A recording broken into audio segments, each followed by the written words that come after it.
Por que Paulo de Tarso nos fala na sua carta aos Hebreus que só se morre uma vez?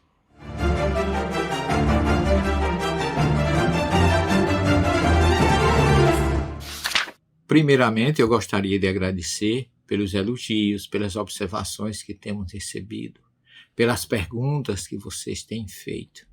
Deixe seu like, se inscreva no nosso canal, que nós teremos todo o prazer de estudar com você e responder as suas perguntas. Essa observação de que só se morre uma vez está na carta de Paulo aos Hebreus 9:27. Paulo não poderia dizer que só se nasce uma vez. Começa por aí. Quando Paulo diz que só se morre uma vez, não significa com isso que ele está negando a reencarnação. Porque é Jesus quem diz que é necessário nascer de novo. E aí, do ponto de vista literal, você não pode dizer que foi de um ponto de vista metafórico. Não, porque Nicodemos entendeu realmente que era nascer uma segunda vez, porque ele pergunta como é que um homem, já sendo velho, poderá nascer de novo.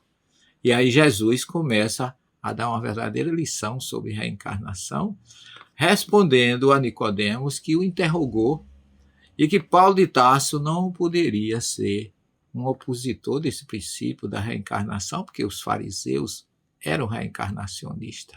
A Torá está cheia de passagens que sugerem reencarnação, e a mais literal é em Mateus capítulo 11, versículos 7 a 14, onde Jesus dá uma verdadeira aula dizendo que Elias voltou no corpo de João o Batista, porque ele diz que é ele, o Elias, que deveria voltar. Portanto, a reencarnação é algo patente em nossas vidas, gostemos ou não gostemos, queiramos ou não queiramos, todos nós vamos reencarnar, graças a Deus, graças à misericórdia divina, porque nós temos condições de, em diversas existências, como defendeu Orígenes, discípulo de Pantaene, da Alexandria, em vários nascimentos a gente tem condições de saudar as bobagens que nós fizemos no passado, ou mesmo nessa existência, para evoluir e chegar a Jesus. Então, essa observação de Paulo está de pleno acordo que o nosso corpo físico, este que eu tenho agora, com a identidade, um CPF, só vive ou só morre uma vez, mas renascer é necessário.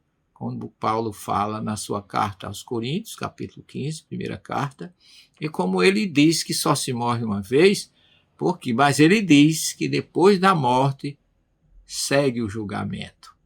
Ou seja, cada existência tem um balanço posterior. Jesus declara no capítulo 5, versículo 28 de João, do Evangelho de João, que todos que dormem no pó despertarão.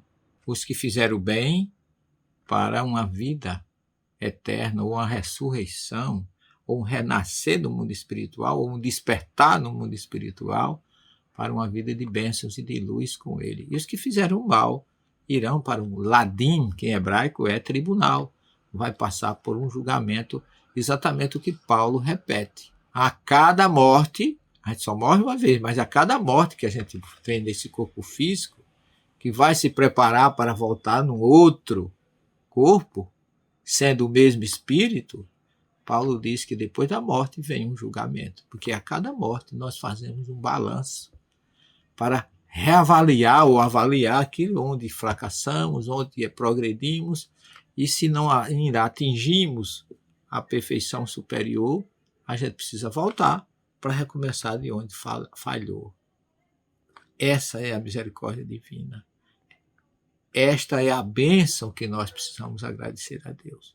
Por isso, vamos continuar com o nosso princípio de crença na misericórdia divina, sabendo que Deus vai dar sempre condições da gente voltar quantas vezes seja necessário, porque Jesus nos declara que não se perderá nenhuma das ovelhas que o Pai lhe confiou, e que ele veio para que todos tenham vida, João 10:10. Assim, baseado e crente na sua misericórdia e no seu amor, vamos entender quando Paulo diz que só se morre uma vez, no sentido de morte física, porque o espírito é imortal e precisa retornar quantas vezes seja necessário para saldar os seus débitos e ir ao reencontro de Jesus. Até uma próxima oportunidade, reflita sobre isso. Se inscreva no canal, ative o sininho e acompanhe as novidades do Espiritismo no Brasil e no mundo.